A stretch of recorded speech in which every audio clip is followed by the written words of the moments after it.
Sveiki, jūs klausotės Europietiškos dešinės instituto tinklalaidės Dešinysis protas ir šiandien su mumis kalbasi kovo 11-osios akto signataras, Lietuvos politikoje ir Lietuvai tikrai daug nuveikęs valstybės veikėjas Albinas Januška. Ir, norėtųsi turbūt pradėti nuo to, kas rūpi mums visiems iš tikrųjų, nes rinkimai ateina, rinkimai praeina nemaža dalimi, bet kaip bendriausia prasme reikėtų vertinti dabartinę geopolitinę Lietuvos situaciją ir Lietuvos saugumo situaciją. Nes turbūt galima būtų taip sakyti, kad 22 metų pabaigoje, tiek po sėkmingo Ukrainos kontrpuolimo, Charkivo ir Chersono srityse buvo tokio optimizmo, tarsi, kad karas juda Ukrainos naudai, buvo politinio optimizmo, kad galų gale vakarų politikai suprato, kad reikia konfrontuoti su Rusija kažkaip ir vienytis, bent jau vienas dalykas remti Ukrainą, kitas dalykas rimtai investuoti į Rusijos užkardymą ir atgrasymą. Jau kokiais 2023 metais, ypač metų pabaigoje, nuotaikos persivertė į gerokai labiau pesimistinę pusę, kad mes esam kaip tik labai pavojingoje situacijoje ir nepanašu, kad Rusija artimiausiu metu ar sustos, ar pasikeis. Ir yra gal tokio šiek tiek politinio pasimetimo, jeigu žiūrėti viešą erdvę, ką reikėtų daryti toliau ir kaip reikia judėti taip, kad tai atitiktų ir vakarų valstybių interesus, ir be abejo politikams visada reikia galvoti apie jų rinkėjus. Ir mes matom ir vakarų valstybėse rinkėjų tam tikras pasislinkimo nuotaikų, kad tarsi karas nusibodo, nuo jo informaciškai yra pavargta. Tai ar yra pasikeitusi iš tiesų Lietuvos geopolitinė situacija nuo 22 metų žiemos ir rudens ir kaip jūs ją dabar matytumėt? Iš tikrųjų, gal reikėtų pradėti iš tokio labai didesnio, platesnio žvilgsnio į pasaulio tą geopolitiką, į geopolitiką suprantant ne taip kaip daugiau tokį kaip mokslą, bet geografijos, bet kaip galios politika, sakysim taip. Be abejo, kad svarbiausias dalykas yra ir buvo, iš tikrųjų, aš manau, kad buvo to optimizmo, nors buvo ir aišku išsigandimo, kad tas, kas vyko Rusijos agresija prieš Ukrainą, buvo blogas dalykas, bet buvo tikėjimas, kad tai gali sukrėsti pakankamai visą pasaulį. Ir buvo toks įsitikinimas ir aš gyvenau iliuzijoje, kad galima suvienyti vakarų pasaulį ir, taip sakant, pastatyti demokratijas prieš nedemokratijas arba valstybės, kurios gyveno pagal liberalios demokratijos taisyklės prieš valstybės, kurios yra diktatūros. Ir tų bandymų buvo, mes prisiminkim, kad buvo ir Baideno bent 2 bandymai suvienyti demokratijas ir Lietuvoje. Mes matėm pastangas iš užsienio reikalų ministerijos tą daryti, bet viskas, nežinau kaip pasakyti, užsimiršo ar tiesiog pasimatė, kad tai yra nerealu ir pasaulis nepasirodė visgi bipolarinis, nepavyko jo bent jau sukurti ir jis tampa tas daugiapolarinį pasaulį, kur iš tikrųjų Amerikos vaidmuo jis iš esmės mažėja. Post-Amerikos pasaulis. Ir tai nėra jokia gera žinia Lietuvai, nes dabar vis tiek visas pasaulis, visa geopolitika, jeigu žiūrint, žinoma, iš Amerikos pozicijų, yra svarbiausia Kinija, nes ruošiamasi iš esmės konfrontacijai dėl Taivano. Kinija ruošiasi ir Amerika ruošiasi. Kinija iš esmės ilgą laiką vykdo tai, ką Europa ir Amerika bandė padaryti, tai yra atsijungti, atsiriboti nuo nedemokratijų, kaip vadinama žodis, sumažinti riziką, deriskingas arba dekaplingas. Ta jau daro Kinija seniai ir Rusija tą daro seniai. Iš esmės tai yra pasiruošimas konfrontacijai ir, žinoma, ir JAV nesvarbu, koks bus prezidentas, svarbiausias dalykas bus Kinijos atgrasimas, nes jeigu įvyks konfliktas su Kinija dėl Taivano, tai aišku bus pasekmės visam pasauliu, bent iš Amerikos pozicijos, žymiai didesnės negu kaip jie įsivaizduoja šitame regioninėme konflikte tarp Rusijos ir Europos dėl Ukrainos. Ta prasme, netgi yra paskutiniai dalykai, kurie tiesiogiai rodo, kad, pavyzdžiui, yra iniciatyvos Amerikoje kurios ruošia iš esmės dronų kariuomenę gana pigių, kurios tiesiogiai yra aiškinama, kad neslepiama Amerikoje, kad tai yra nutaikyta į Kiniją. Dronai, kurie gali vienu metu naikinti tūkstančius taikinių. Tai tas pasiruošimas yra labai esmingas ir svarbus šitam geopolitiniam vaizdui.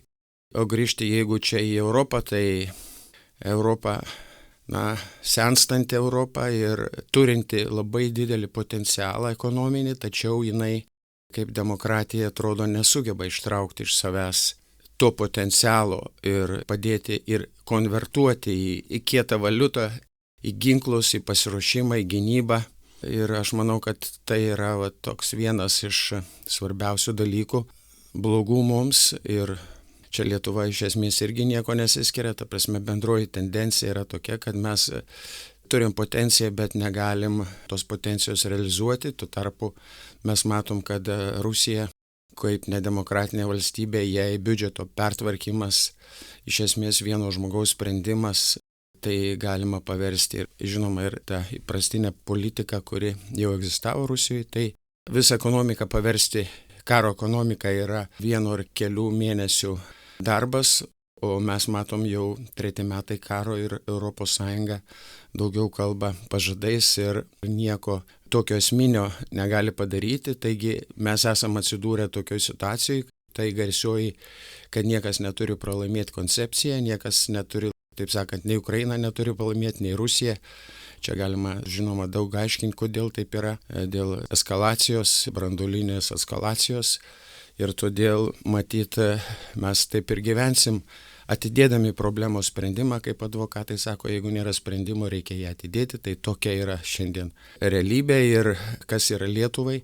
Ne visai gerai, kad būtent ta galios politika, realpolitik, jinai pradeda labiau dominuoti ir ta vertybinė situacija, kuri buvo, kad ES galėjo leisti savo turėti ir vertybinius kriterijus užsienio politikoje, jinai mažėja ir Lietuvai tai yra irgi labai blogas ženklas. Tai bendra geopolitinė situacija šiaip nėra gera, tačiau žinoma nebeviltiška, nes vis tiek matyt reikia tikėtis, kad jeigu jau Europa, bet Amerika dar nėra visiškai praradus kontrolę pasaulio.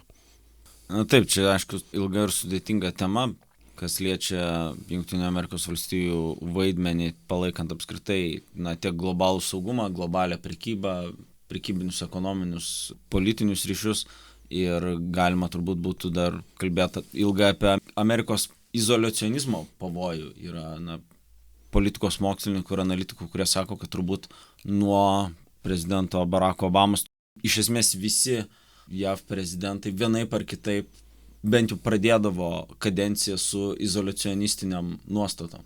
Kad Amerika turi atsitraukti, turi nutraukti vienas dalykas įsitraukimą į užsitęsusius karinius konfliktus, kur nesimato kažkokių apibrėžtos pergalės galimybių, ką mes matėme Afganistane ir panašiai. Tai čia irgi yra tokio sudėtingumo turbūt, kaip Jungtinių Amerikos valstijų tiek politinis elitas, tiek visuomenė mato šalies vaidmenį pasaulyje.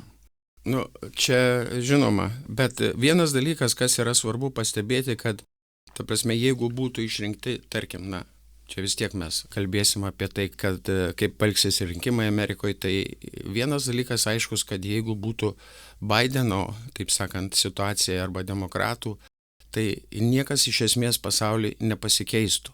Ir jeigu mums tokio pasaulio reikia, kuris stabilus yra kažkuria prasme, bet tas stabilumas gali būti apgaulingas, nes vis tiek konfrontacija su Kinija yra daugiau mažiau neišvengiama, sakyčiau, prie tam tikrų sąlygų.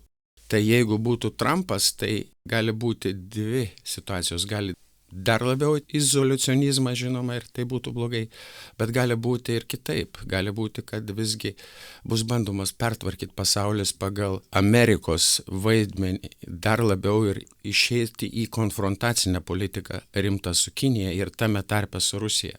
Nes kad laimėti prieš Kiniją, jiems reikia susitvarkyti, žinoma, ir artimuose rytuose problemas įsispręsti ir su Rusija. Taip kad ir Europoje stabilumas būtų ir pageidautinas. Todėl negalima čia vienareikšmiškai atsakyti, kaip būtų geriau, Bet vienas dalykas, kad nebūtinai stabilumas, kurį atneštų Bidenas, yra gerai, nes ir ypač mum Ukrainai, nes tas nepralaimėjimo rėmimas, bet ne pergalės neturėjimas ir iš esmės negalėjimas turėti pergalės strategijos pagal apibrėžimą, nebūtinai yra gerai.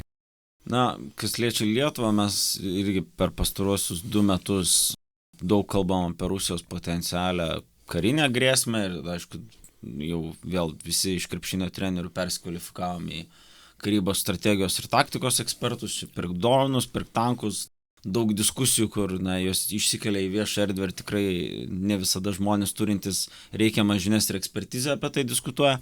Bet man gal įdomus yra dar toks visai kitas aspektas, kad jeigu žiūrėtume, pavyzdžiui, pastarųjų kelių dešimtmečių Ukrainos istoriją, arba jeigu žiūrėtume į tai, kas vyksta Sakartvele, ar kažkokia, pilno masto karinė operacija, ar kažkokie hibridiniai kariniai veiksmai, jie visada sekė po to, kai buvo padarytas tam tikras politinis darbas, informacinis darbas, destabilizacinis darbas ir taip toliau. Kaip sakant, prieš karinės rizikas visada yra įvairios, vadinkime taip, politinės, ar, labai sunku įvardinti tiksliai, bet yra visa eilė dalykų, kurie nutinka prieš tai, ir man gal truputį keista, kad labai mažai apie tai pas mus yra kalbama. Yra susitelkta taip, tarsi Rusija kažkada privažiuos su kariuomenė, mandagiai pasibels į duris ir paskelbs karą.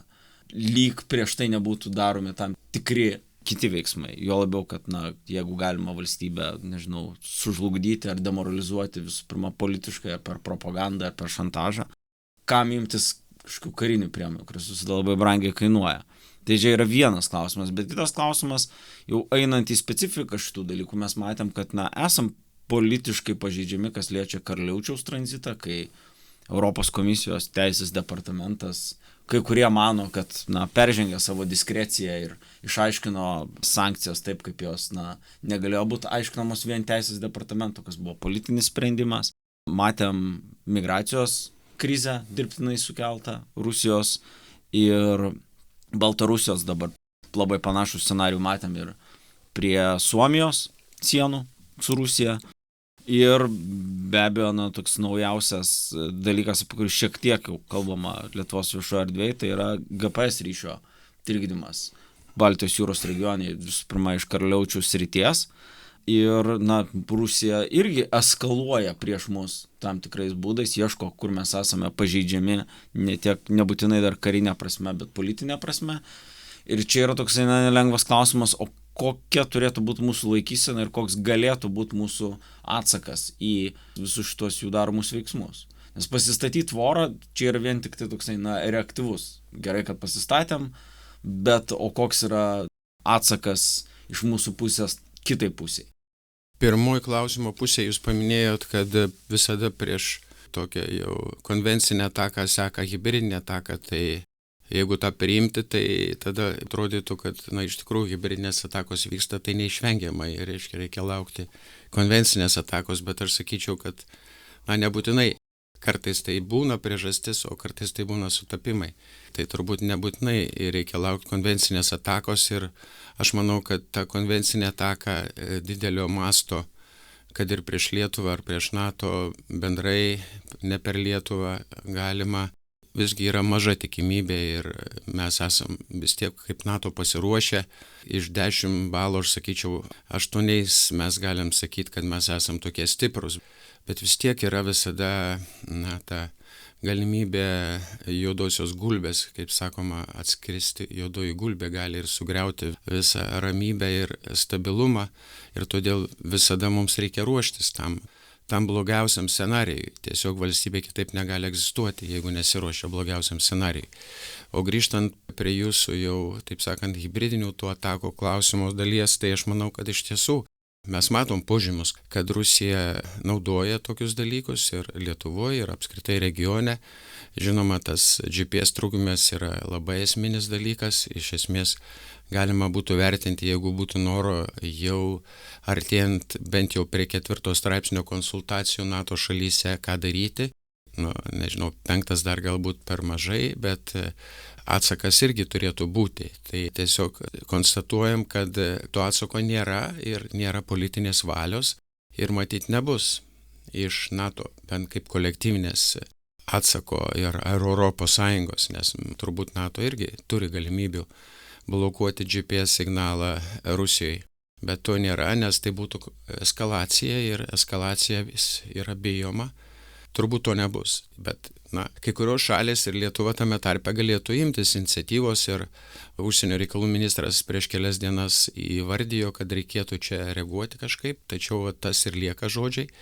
Daugiau, kaip sakant, tas kol kas nesivysto, prezidentas gal buvo užsiėmęs rinkimais, gal po kelių savaičių galima bus tikėtis kažką daryti, suburti kažkokią koaliciją ir visgi reaguoti. Tai nes plečiamos taip ribos be atsako ir bandymas įtakoti Lietuvos ir regiono, taip sakant, saugumo situacija yra ir mes galim tikėtis, ir jūs minėjot Kaliningrado tranzitą, kuris yra, aš kaip sakau, uždelsto veikimo bomba, kuri gali būti būtent provokacijom panaudota. Ir čia yra labiausia pavojinga dalis, kada gali būti tokios provokacijos, kurios iš esmės turės labai esmingą jau poveikį Lietuvos vidaus politikai ir gyvenimui ir saugumui, tačiau nebus pagrindo kai kuriuom valstybėm galvoti, kad čia yra NATO 5 straipsnis ir reikia reakcijos. Tai yra išbandymas, kuris gali ateiti mums. Tai būtent tokios hibridinės provokacijos, kaip tarkim kokio nors traukinio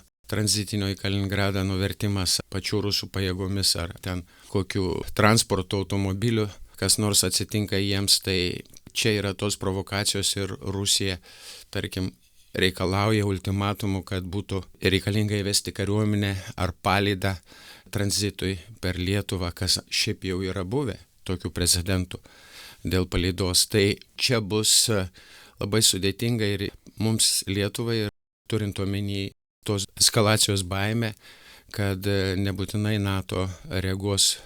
Tai, nežinau. Reikia tikėtis, kad to nebus ir reikia tikėtis, kad Lietuva susitvarkys ir po rinkimų kažkaip rimčiau reaguos į tuos dalykus, burs koalicijas ir pastebės dalykus ir kažkoks atsakas turėtų būti Rusijai. Tačiau tikėtis greito atsako turbūt neverta. Čia palėtėt mūsų reakcijos kol kas rimtumo trūkumą ir klausimas, kuris turbūt liečia mūsų vidaus politiką, yra kiek jums, kaip stebinčiam politiką, šiek tiek iš šono, kaip jums atrodo, ar apskritai yra Lietuvos politinio elito pasaulyje supratimas mūsų padėties tokio sudėtingumo, aš nesakyčiau pavojingumo, bet sudėtingumo.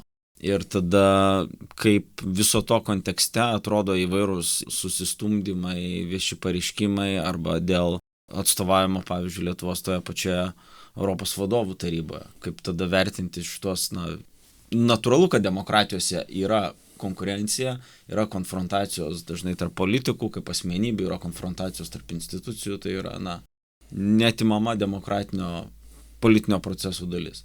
Bet kartu mes esame tikrai pakankamai sudėtingoje situacijoje, kur, bent jau svarbiausiais valstybės strateginiais klausimais kažkokio susitelkimo norėtųsi didesnio. Tai kaip jums atrodo bendrai mūsų politinių elitų laikysena? Lietuva yra maža šalis ir atitinkamai jos elitas, politinis elitas yra mažas ir jis yra susiskaldęs, dažnai konformistinis ir susivienijimo, žinoma, net svarbiausiais klausimais. Jeigu jie ir įvyksta, tai tie, sakysim, ten koks nors susitarimas dėl karinių dalykų įvyksta liktai, bet jie iš esmės yra nesilaikoma, niekas neturi jokios strateginės disciplinos. Nėra, nes per mažas elitas yra, per mažas ir jeigu jis yra dar susiskaldęs, tai jeigu didelis yra, tai net susiskaldęs didelis elitas turi. Taip sakant, tose susiskaldžiuose dalyse yra pakankamai žmonių, kurie gali diskutuoti ir keisti gyvenimą Lietuvos. Tai šiuo atveju toks mažesnių valstybių likimas, kad jos gana skurdžios yra, ta prasme, intelektualiai tame tarpe ir veiksmo prasme, nes tokia yra realybė, reikia prie to prisitaikyti ir, žinoma, jeigu kalbėti ir apie užsienio politiką, tai iš to ir seka, kad, domėjimasis sakysime, užsienio politikai tame tarpe, tame elite yra nepakankamas. Aš manau, kad užsienio politika šiandien yra labai svarbus dalykas, kuris gali atnešti labai daug dalykų beveik už dyką Lietuvai saugumo prasme. Nes vien leisdami pinigus biudžetą, tai yra būtina, bet tai yra nepakankama sąlyga. Tiesiog jeigu mes būtume žymiai aktyvesni ir sukurtume koalicijas bendraminčių, mums reikia prisiversti kažkaip ir patiems parodyti, kad reikia skirti 0,25% nuo biudžeto, nuo savo BVP Ukrainai. Čia yra, taip sakant, jau tokia plaukianti idėja, bet nėra vieningumo. Jeigu tai būtų padaryta, tai Rusijai šansų laimėti nėra. Bet taip nėra, taip nepasidaro, atrodo. Toks paprastas dalykas. Galų gale ES galėtų būti daugiau gynybinė sąjunga, galėtų nupirkti toms valstybėms, kurioms reikia, kad ir Patriot sistema ir taip toliau, kurių mes negalim patys nusipirkti. Tai yra daug veiksmų, kur galima būtų atlikti, jeigu tas politinis elitas būtų labiau susivienijęs ir reikalautų iš tų žmonių, kurie ir prezidento ir taip toliau, iš tų žmonių, kurie gali tą daryti, kad jie tą darytų. Tai taip nėra dėja, bet kaip yra, taip yra. Jūs paminėjot atstovavimą vadovų taryboje, tai jo, yra čia problema ir aš manau taip pat elito problema, kad jie sutinka, jog prezidentas gali interpretuoti konstituciją, prezidentas interpretuoja konstituciją savo naudingą prasme ir jis net pasiskelbė, jog jo pagrindinis dalykas buvo apginti savo galias, kaip jis įsivaizduoja, konstitucinės, nors tai nėra konstitucinės iš tikrųjų ir nelabai kas gilinimasi, buvo bandymų, bet viskas buvo numesta, nežinau, galbūt kažkas imsis kiti, nes iš tikrųjų, jeigu pažiūrėti rimtai į konstituciją, tai 94 straipsnis, kuris kalba apie vyriausybės kompetenciją užsienio politikoje, yra aiškiai pasakyta, kad vyriausybė palaiko ryšius su kitomis valstybėmis ir tarptautinėmis organizacijomis. O ryšių palaikymas arba, dabartinė modernesnė kalba, santykių palaikymas su valstybėmis yra esmė užsienio politikos. Nėra labai daug kokios kitos politikos, išskyrus santykių palaikymą.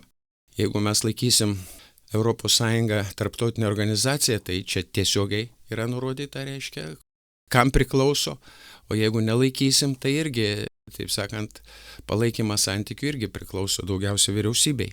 Ir tas konstitucijos 84 straipsnis, čia buvo 94, čia 84, kuris kalba prezidento galias ir kad jis sprendžia pagrindinius klausimus, tai kažkaip niekam neteina į galvą, kad sprendimas tai nėra nusprendimas.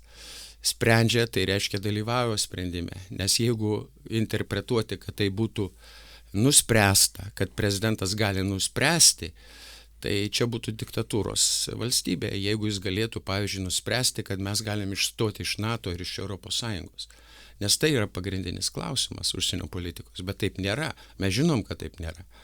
Ir todėl interpretuoti, kad prezidentas turi visas galias pagal žodį sprendžia užsienio politikos klausimus, yra švelniai tariant neteisinga. Bet Lietuvos politiniam elitui to nereikia. Jiems yra gerai, kad kažkas atstovauja, tas žodis atstovauja yra dažnai esminis. Gerai atstovauja ir užtenka, bet ne, užsienio politika taip nedaroma. Užsienio politika yra labai sunkus darbas ir turėtų būti poreikis ir elito, ir visos valstybės, kad tai būtų daroma. Deja, taip nėra.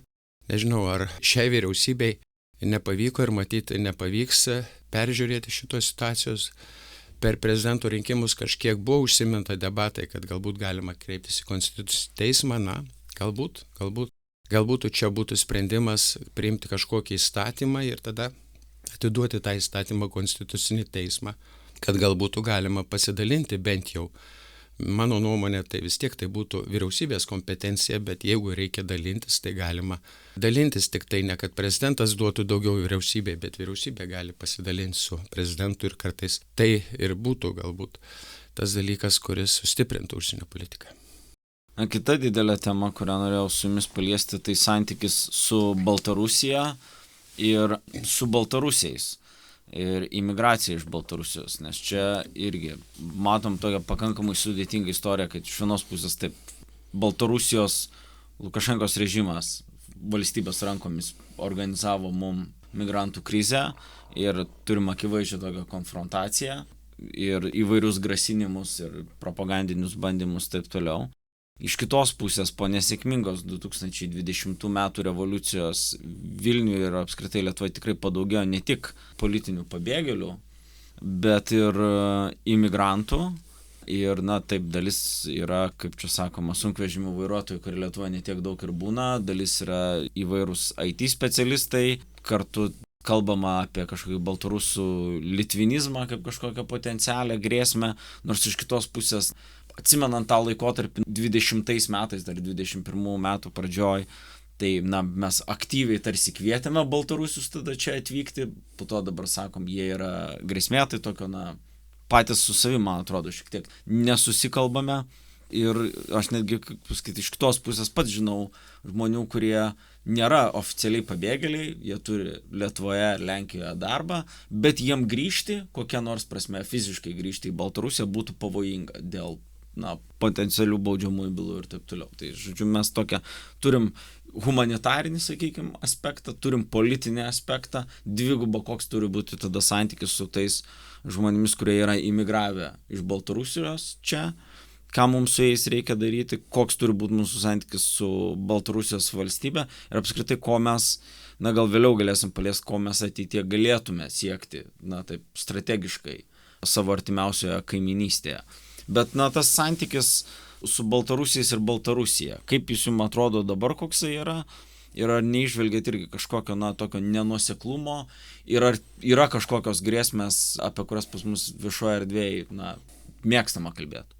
Pirmiausia, vis tiek aš bandyčiau atsakyti dėl migracijos apskritai, nes reiktų suvokti tą bendrą situaciją, kad šiemet mes turim įsileisti apie 40 000 imigrantų, darbo imigrantų.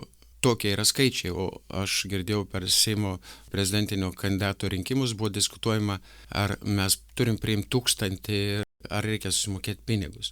Kai realiai jau yra kvota išleista ir stichiškai pildosi ta kvota 40 000. Ir kaip jinai pildosi? Jinai pildosi šiandien iš sovietinės vidurinės Azijos, iš tų tautų, kurios yra musulmoniškos ir kurios iš esmės pagal dabartinius vertinimus duoda daugiausia kovotojų procentalią ISIS. Tai mes esam atviri ir 40 000 kvota yra numatyta. Aš manau, kad tai yra blogai.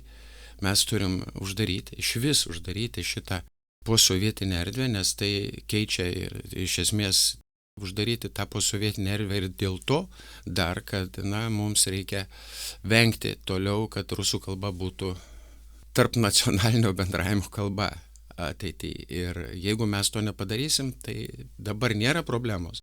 Gal, bet bus problema. Ir būtent dar ir dėl to bus, kad dalis žmonių su tuo nesutiks ir kaupsis tokia, kultūriškai, tautiškai aktyvuota žmonių grupė, kuri labai stipriai protestuos prieš tai. Ir taip nėra gerai. Todėl aš manyčiau, kad geriau priimti sprendimą ir uždaryti šitą visą migraciją, išskyrus Ukrainą. Ir ieškoti kitur. Yra šalių, ir krikščioniškos pasaulis gana didelis, Lotynų Amerika, yra Filipinai, kokie nors ar kur nors, kur mes galim tuos, nes iš tikrųjų ekonomikai, jeigu reikia, mes galim tuos žmonės čia leisti gyventi ir leistis integruotis, bet kad jie nevartotų rusų kalbos. Labai svarbu ir kad jie būtų, nesusikurtų kažkokie getai ir kad neblogintų saugumo situacijos Lietuvoje.